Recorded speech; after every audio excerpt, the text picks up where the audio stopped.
യാത്രക്കാർക്ക് സുന്നത്തുസ്കാരമൊന്നും ഇല്ലാന്ന് തെറ്റിദ്ധരിക്കരുത് കേട്ടോ. എല്ലാ സുന്നത്തുസ്കാരങ്ങളെ കുറിച്ചും അല്ല പറയുന്നത്, അതെല്ലാവരും പഠിച്ചു വെച്ചോളി.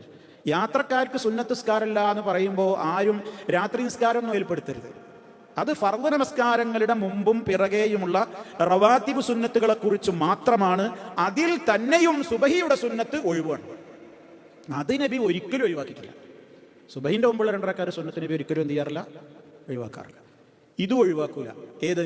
ഈ രാത്രി നിസ്കാരം ഉണ്ടല്ലോ, എത്ര നമ്മൾ നിസ്കരിക്കണമെന്നുണ്ടെങ്കിൽ 3, 5, 7 എത്ര ഒരാളുടെ പതിവ് രീതി എന്താണ് എന്നാണ് നോക്കേണ്ടത്. ഒരു റമദാൻ കഴിഞ്ഞിട്ട് ഒരു മാസം പിന്നിട്ടു, ശവ്വാല് കഴിഞ്ഞു, ദുൽഖഅദ അവസാനിക്കാൻ പോവുകയാണ്, 2 മാസമായി.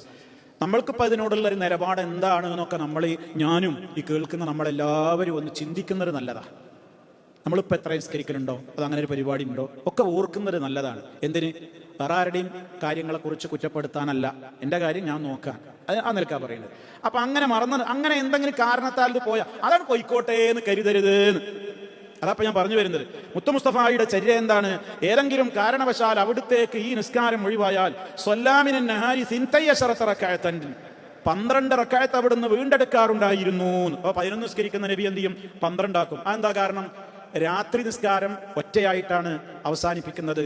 പകലിൽ എന്തില്ല, ഒറ്റയാക്കാതെ നബിതങ്ങൾ എന്താ ചെയ്തത്? ഇരട്ടയാക്കി.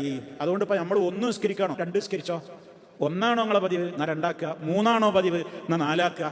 5 ആണോ നിസ്കരിച്ചിരുന്ന പതിവ്? 6 ആക്കുക.